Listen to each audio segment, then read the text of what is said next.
Welcome to all of you. पिछली video में हमने बात करी थी जी फैक्टर के बारे में। आज हम बात करेंगे मल्टीपल के बारे में कि मल्टीपल क्या होता है। जैसे मैंने आपको कहा कि 4 के मल्टीपल लिख के बताओ। किसके मल्टीपल लिख के बताओ? 4 के मल्टीपल। तो 4 के मल्टीपल क्या होते हैं जी? 4 के बाद आता है 8 के बाद आता है 12 के बाद 16 के बाद 20। यानी 4 की जो टेबल होती है चलती जाती है जैसे कभी ख़त्म नहीं होती। 4 10 40 होता है, उसके बाद भी हो जाएगा 11 पे जो 44 हो जाएगा, फिर 48 हो जाएगा, फिर 52 हो जाएगा। तो ये 4 के मल्टीपल हो गए। इसी तरह 5 के मल्टीपल की बात करो। 5 10 15 20 25 30 35 40 45 50 55 हो जाएंगे, फिर 60 हो जाएगा, 5 का डिफरेंस 65, फिर हो जाएगा आपका 70। तो ये 6 के मल्टीपल होंगे जो कभी ख़त्म नहीं होंगे। ठीक है, तो ये होते हैं मल्टीपल। तो यहाँ पे डेफिनेशन अगर आप देखना चाहो तो देखो, ये मल्टीपल है कि नहीं है?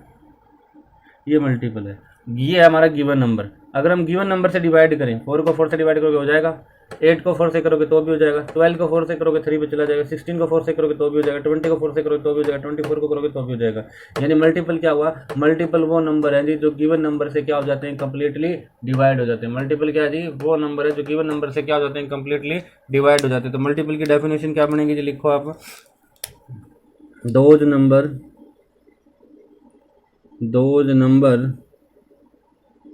which are those numbers which are completely divisible by given number। जो क्या होते हैं जी? गिवन नंबर से कंप्लीटली डिविजिबल होते हैं, उन्हीं को क्या कहते हैं? Are called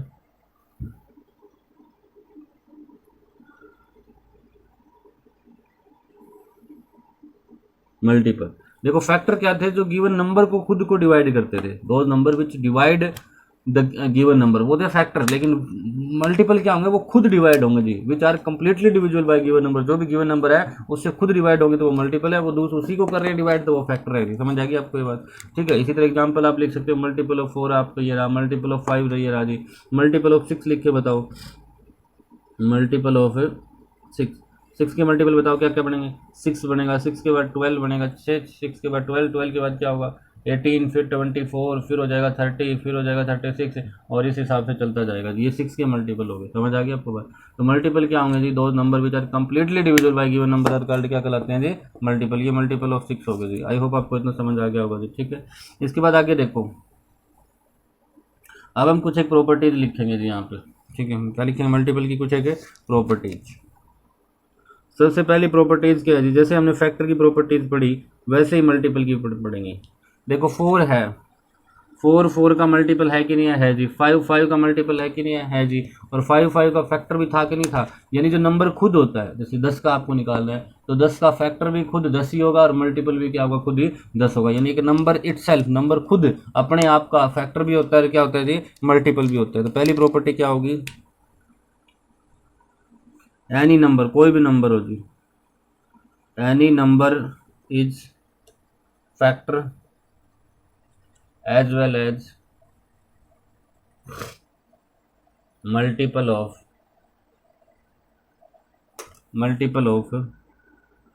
given number। Any number is factor as well as multiple of है गिवन नंबर। पहली प्रॉपर्टी होगी कि कोई भी नंबर हो, गिवन नंबर नहीं सॉरी, इटसेल्फ लिखिएगा। मल्टीपल ऑफ इटसेल्फ होता है खुद का, इटसेल्फ लिख दीजिएगा उसकी जगह। एनी नंबर, कोई भी नंबर हो, वो खुद का फैक्टर भी होता है और खुद का क्या होता है जी? मल्टीपल भी होता है। यानी any number is factor as well as multiple of itself. दूसरी प्रॉपर्टी बताओ, ये बताओ क्या कभी एक एंड होगा इनका? क्या कभी खत्म होंगे? कभी नहीं खत्म होंगे। तो ये क्या होंगे जी? इनफाइनाइट। जो खत्म हो जाए वो फाइनाइट, जो खत्म ना हो वो क्या कहलाएगा जी? इनफाइनाइट। तो लिखोगे आप these are infinite, these are infinite. ये क्या होते हैं जी? इनफाइनाइट होते हैं। समझ आ गई आपको ये बात? तीसरी इंपॉर्टेंट बात, देखो मल्टीपल में हमने लिखा था कि मल्टीपल या तो नंबर के इक्वल होगा या उससे लेस देन होगा।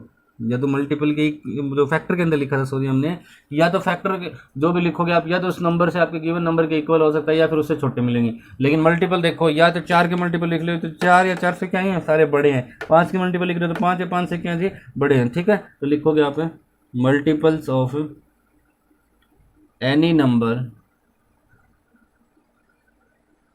एनी नंबर इज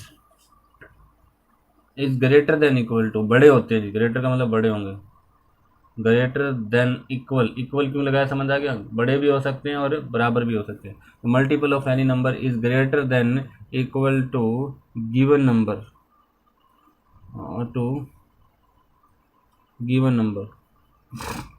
इसका मतलब क्या हुआ जी, किसी भी नंबर के मल्टीपल हो सकते हैं, या तो ग्रेटर मिलेंगे, बड़े मिलेंगे, या फिर इक्वल मिलेंगे गिवन नंबर के। ठीक है, समझ आ गई होगी। ये तीन प्रॉपर्टी है जी मल्टीपल की। अब हम आगे देखेंगे जी आपका मल्टीपल क्या होता है, मल्टीपल की क्या क्या प्रॉपर्टीज है, ये आपने पढ़ लिया अभी। अभी आप आगे देखोगे जी एचसीएफ और एलसीएम क्या होते हैं, ये नाम आपने सुने भी होंगे। एचसीएफ क्या होता है, एलसीएम क्या होता है, देखो देखो अलग अलग हेडिंग डालो। यहाँ पे लिख रहा हूँ मैं एचसीएफ, इसी का दूसरा नाम होता है जी जीसीएफ। एचसीएफ कह दो जीसीएफ कह दो, एक ही बात होती है, एक होती है एलसीएम। ठीक है, ये होगा। देखो इससे पहले जीसीएफ की फुल फॉर्म पहले याद होनी चाहिए आपको, ग्रेटेस्ट कॉमन, जी से हो जाएगा ग्रेटेस्ट, ग्रेटेस्ट का मतलब होता है सबसे बड़ा कॉमन फैक्टर। एचसीएफ की फुल फॉर्म पूछ ली जाए तो होता है हाईएस्ट कॉमन फैक्टर। एलसीएम की फुल फॉर्म क्या होती है जी, लीस्ट कॉमन मल्टीपल। सबसे पहले मैं आपको मतलब बताता हूँ जी कॉमन का क्या होता है। कॉमन का क्या मतलब होता है, फैक्टर तो आपको पता ही है जी क्या होते हैं फैक्टर, पता लग गया। कॉमन का मतलब देखो, कॉमन का मतलब होता है जैसे एक घर ये है जी, एक घर ये है, इन दोनों घरों के बीच में ये दीवार है कि नहीं है, ये दीवार इस घर के लिए भी दीवार है, इस घर के लिए भी दीवार है, यानी जो चीज़ दोनों के अंदर हो वो चीज़ क्या कहलाती है आपकी, कॉमन कहलाती है। समझ आ गई आपको बात, जो चीज़ दोनों के अंदर हो वो क्या कहलाती है, कॉमन। जैसे एग्जाम्पल और भी देख सकते हैं, मान लो कोई एक आदमी ये बैठा हुआ है, एक आदमी बी यहाँ पे बैठा हुआ है। ठीक है, इसके पास है जी 3 एप्पल 2 बनाना, इसके पास क्या है 3 बनाना और 2 ऑरेंज है। अब मैं पूछ लूँ दोनों में कॉमन बताओ, यानी दोनों के पास कौन सी चीज़ है, तो 2 आपके बनाना है, इसके पास भी, इसके पास 3 बनाना है, लेकिन 2 तो कॉमन है कि नहीं है, 2 इसके पास भी होगा 2 इसके पास, तो दोनों में क्या है 2 बनाना, तो दोनों के पास है ही है एटलीस्ट। समझ आ गई आपको बात। तो कॉमन का मतलब हो गया दो चीज़ दोनों के पास हो, या दोनों कोई दो चीज़ें तो दोनों के पास होनी चाहिए, 3 है तो तीनों के पास होनी चाहिए, 4 है तो चारों में होनी चाहिए। तो कॉमन का मतलब समझ गया आप, कॉमन का मतलब समझ गया। फैक्टर आपको बता दिया क्या होता है, ग्रेटेस्ट या हाईएस्ट एक ही बात होती है। ग्रेटेस्ट या हाईएस्ट का मतलब होगा सबसे बड़ा, क्या होगा सबसे बड़ा। मल्टीपल आपको पता है, कॉमन आपको बता दिया क्या होता है। लिस्ट का मतलब होता है सबसे छोटा, लिस्ट का मतलब क्या होता है सबसे छोटा। यानी कि कोई भी नंबर अगर आपको एचसीएफ निकालना पड़ जाए कभी भी, तो उनके फैक्टर लिखो, उनमें जो कॉमन और सबसे बड़ा फैक्टर हो वो एचसीएफ कहलाता है। और अगर आपको एलसीएम निकालना है तो उनके मल्टीपल लिखो, उनमें जो कॉमन और सबसे छोटा वो क्या कहलाता है, मल्टीपल कहलाता है। एग्जाम्पल हम ले लेते हैं जी, एग्जाम्पल हम ले लेते हैं 4 और 8 6 का मल्टीपल एग्जाम्पल ले लो। एग्जाम्पल देखो जी 4 एंड 6, 4 एंड 6 का पहले हम एचसीएफ निकालेंगे। 4 एंड 6 का पहले क्या निकालेंगे जी हम, एचसीएफ। एचसीएफ निकालने के लिए पहले आपको क्या लिखने पड़ेंगे, इसके फैक्टर लिखने पड़ेंगे। तो 4 के फैक्टर लिखो, 4 8 12 16, सॉरी फैक्टर लिखना ना, मल्टीपल लिख दिया मैंने। 4 के फैक्टर बताओ क्या क्या बनेंगे, 1 बनेगा, 2 बनेगा, 2 से डिवाइड हो सकता है, और किससे डिवाइड हो सकता है, 3 से भी नहीं होगा, 4 से हो सकता है, और किसी से डिवाइड नहीं होगा। 6 के फैक्टर लिखो, 1 से डिवाइड होगा, 2 से भी डिवाइड होगा, 6 3 से भी डिवाइड होगा, खुद 6 से भी डिवाइड हो जाएगा। समझ आ गया आपको बात। अब ये देखो इन दोनों में कॉमन क्या है, इन दोनों में क्या कॉमन, एक तो एक इसमें भी है, इसमें भी है, 2 इसमें भी है, इसमें भी, बाकी कोई और है दोनों में नहीं है। लेकिन हमें ग्रेटेस्ट चाहिए, बड़ा चाहिए। बड़ा कौन है, 1 और 2 में, तो 2 है, यानी एचसीएफ कितना आ जाएगा इनका, 2। समझ आ गया आपको बात, ठीक है जी। एचसीएफ कितना आ जाएगा, 2 आ जाएगा। क्लियर यहाँ से, यानी कभी भी अगर एचसीएफ निकालना पड़ जाए तो, एचसीएफ निकालना पड़ जाए आपको तो उसके फैक्टर लिखो और ये कर दो। अब हम एलसीएम लिखेंगे। एलसीएम बताओ जी 4 एंड 6 का, 4 एंड 6 का एलसीएम बताओ।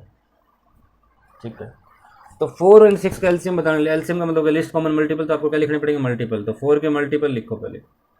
4 के मल्टीपल क्या होंगे, 4 होगा, 8 होगा, 12 होगा, 16 होगा, ठीक है जी, 20 हो जाएगा। इस हिसाब से चलते रहें। 6 के और मल्टीपल लिखो, 6 12 18 फिर 24, इस हिसाब से चलते जाएंगे। अगला इसका भी 24 होगा, इस हिसाब से चलते जाएंगे। अब क्या हुआ जी, लिस्ट का मतलब होता है छोटा जो दोनों में कॉमन हो। दोनों में कॉमन देखो 12 इसमें भी है इसमें भी है, क्या 12 से छोटी कोई चीज़ है तो दोनों में, 24 इसमें भी इसमें, लेकिन 24 तो बड़ा हो गया, हमें एलसीएम चाहिए, लिस्ट चाहिए, लिस्ट का मतलब छोटा चाहिए। 24 और 12 में कौन छोटा है, 12 छोटा है, यानी एलसीएम कितना आ जाएगा आपका यहाँ पे 12 आ जाएगा। यहाँ तक कोई दिक्कत। एक इंपॉर्टेंट बात मैं आपको अभी बताऊंगा जो सबसे इंपॉर्टेंट प्रॉपर्टी है।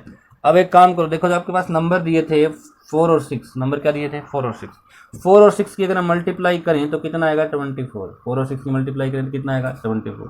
इसी तरह मैं अगर एचसीएफ और एलसीएम की भी मल्टीप्लाई करना चाहूँ तो कितना आएगा, एचसीएफ कितना है 2, एलसीएम कितना है 12, तो कितना आ जाएगा 24। ठीक है, यानी एक बात कन्फर्म होगी, एचसीएफ गुणा एलसीएम करोगे वो first number multiply by second number के बराबर होता है। समझ आई आपको ये बात? ठीक है जी, ये नोट डाल के लिख लीजिएगा, एचसीएफ मल्टीप्लाई बाय एलसीएम किसके इक्वल होगा जी, first number multiply by second number, second number. ठीक है जी, आई होप आपको यहाँ से समझ आ गया होगा जी। ठीक है, क्लियर। अब आपको क्या करना है जी, एक मैं क्वेश्चन देख लेता हूँ, इस पर कुछ क्वेश्चन भी करवा देता हूँ आपको।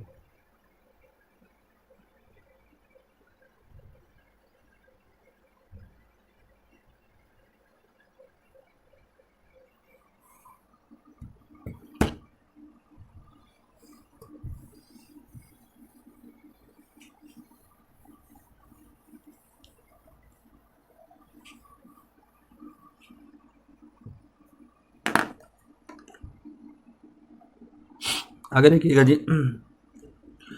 एक चीज़ आपसे पूछी जाएगी, आपका एचसीएफ के क्वेश्चन तो सीधा पूछा जाएगा जी, फाइंड एचसीएफ, इनका एचसीएफ निकालो। ठीक है, क्वेश्चन आएगा आपका फाइंड एचसीएफ ऑफ, एचसीएफ निकालो जी किस किस का, मान लो आपको कह दिया जी 21 का और आपसे कह दिया 18 का, इनके एचसीएफ निकालो। तो सबसे पहले आप 21 के फैक्टर लिख लीजिएगा जी, क्या क्या होते हैं, 1, 21 1 से डिवाइड होगा, फैक्टर लिख रहे हैं हम, एचसीएफ निकालना है तो फैक्टर लिख रहे हैं, तो 1 1 के बाद ये 3 से डिवाइड हो जाएगा, 7 से भी डिवाइड हो जाएगा। ठीक है जी, और किससे डिवाइड होगा, ये खुद 21 से डिवाइड होगा और किसी से डिवाइड नहीं। 18 बताओ किस किस से होगा, 1 से हो जाएगा, 2 से भी 18 डिवाइड होगा, 3 से भी होगा तो 2 और 3 से होगा तो 6 से भी होगा। ठीक है, 9 से भी होगा। ठीक है, और किससे हो जाएगा, खुद 18 से हो जाएगा। अब आपको ये एचसीएफ बताना है, एचसीएफ का मतलब हाईएस्ट कॉमन जो दोनों में हो और कॉमन भी हो, तो एचसीएफ बताओ इन दोनों में क्या क्या चीज़ें कॉमन है, पहले ये देख लो, 1 है 1 है, 3 है 3 है, उससे बड़ा है जी कोई, तो सबसे बड़ा कॉमन कौन है दोनों में, 3, तो एचसीएफ कितना बन जाएगा दोनों का 3। समझ आ गई आपको ये बात? तो इस हिसाब से क्वेश्चन पूछा जा सकता है एचसीएफ पे। ठीक है, और क्या पूछा जा सकता है, सिंपल क्वेश्चन हम बात करें तो, ठीक है, फाइंड, इसी तरह एलसीएम पूछ लिया जाता है, एलसीएम ऑफ 21 एंड 18। ठीक है, इसके अंदर क्या करना पड़ेगा आपको, 21 के मल्टीपल लिखने पड़ेंगे।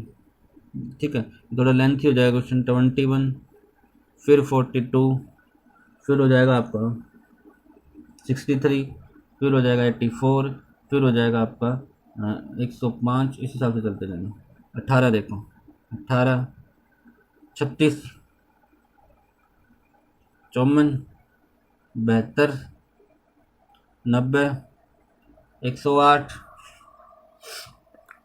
108 और 108 के बाद देखो जी कितना हो जाएगा, 126 144 144 के बाद हो जाएगा आपका, अच्छा एक मिनट, 126 आ जाएगा कॉमन इनका, यहाँ 105 आ गया, 105 के बाद बताओ कितना आएगा जी 126, इस हिसाब से चलता जाएगा। अब दोनों में कॉमन देखो कितना कितने, दोनों में कॉमन 126 और सबसे छोटा कॉमन ये, इससे पहले तो कोई कॉमन नहीं आया, तो जो सबसे पहले कॉमन आ गया वही एलसीएम होगा, तो एलसीएम कितना हो जाएगा आपका 126। ये हम एक बेसिक तरीका पढ़ रहे हैं, बाकी कल आपको एलसीएम निकालने के और बहुत से तरीके बताए जाएंगे, नेक्स्ट वीडियो में एचसीएफ निकालने के भी तरीके बताए जाएंगे, यानी एचसीएफ और एलसीएम होता क्या, ये चीज़ आपको समझ लेनी पड़ेगी। ठीक है, इसी हिसाब से क्वेश्चन आ सकता था। तीसरा क्वेश्चन क्या बन सकता था इसी पे, इफ, तीसरा क्वेश्चन देखो, यहाँ नहीं मैं यहीं कर लेता हूँ आपका, इफ, थर्ड क्वेश्चन क्या बन सकता था, if HCF of 2 number is 3 and LCM is 126। HCF of 2 number कितना है 3 और LCM कितना है 126। If if first number is या एनी नंबर या वन नंबर इज, कुछ भी लिख सकते हो, if one number is 18 find another number. इस हिसाब से क्वेश्चन भी पूछा जा सकता है, ठीक है। यानी कि HCF ऑफ 2 नंबर दे रखा है 3, HCF इज इक्वल टू लिखो आप 3, एलसीएम लिखो जी 126, एक नंबर दे रखा है 18, दूसरा नंबर निकालना, तो फॉर्मूला बताया था आपको, HCF मल्टीप्लाई बाय एलसीएम किसके इक्वल होता है जी, first number multiply by second number, ये हो जाएगा जी आपका फॉर्मूला। HCF बताओ 3 है, एलसीएम कितना 126, फर्स्ट नंबर कितना मान लिया आपने 18, सेकंड नंबर आपको निकालना x मान लो, सेकंड नंबर कितना x रख लिया, 3 इंटू 126 x, ये 18 मल्टीप्लाई में इधर लेके आओगे किस में आ जाएगा, डिवाइड में, 3 से काटोगे ना, 3 6 18, 6 से काटो, 6 से काटोगे 6 टू द 12 और 6 1 6, एक्स की वैल्यू कितनी आ गई जिस साइड है 21, यही था ना क्वेश्चन आपका, ठीक है। तो इस हिसाब से आपको सेकंड नंबर भी फाइंड कर सकते हो जी, ठीक है। इसके बाद आपको क्या करना है जी, इस वीडियो में आपका इतना ही आज के लिए, बाकी हम नेक्स्ट आपकी वीडियो के अंदर कुछ एक अलग अलग मेथड लेके आएंगे जी, HCF और LCM निकालने की क्या क्या मेथड हो सकते हैं अलग अलग, ठीक है जी। तो अगर वीडियो अच्छी लगी हो, कुछ नया सीखने को मिले तो लाइक जरूर करना है जी, कमेंट करके जरूर बताना है जी कैसा लग रहा है आपको, ठीक है। शेयर करना ना भूलें और सब्सक्राइब जरूर करें जी, सब्सक्राइब के लिए शेयर करें आप ज़्यादा से ज़्यादा। Thank you, have a nice day.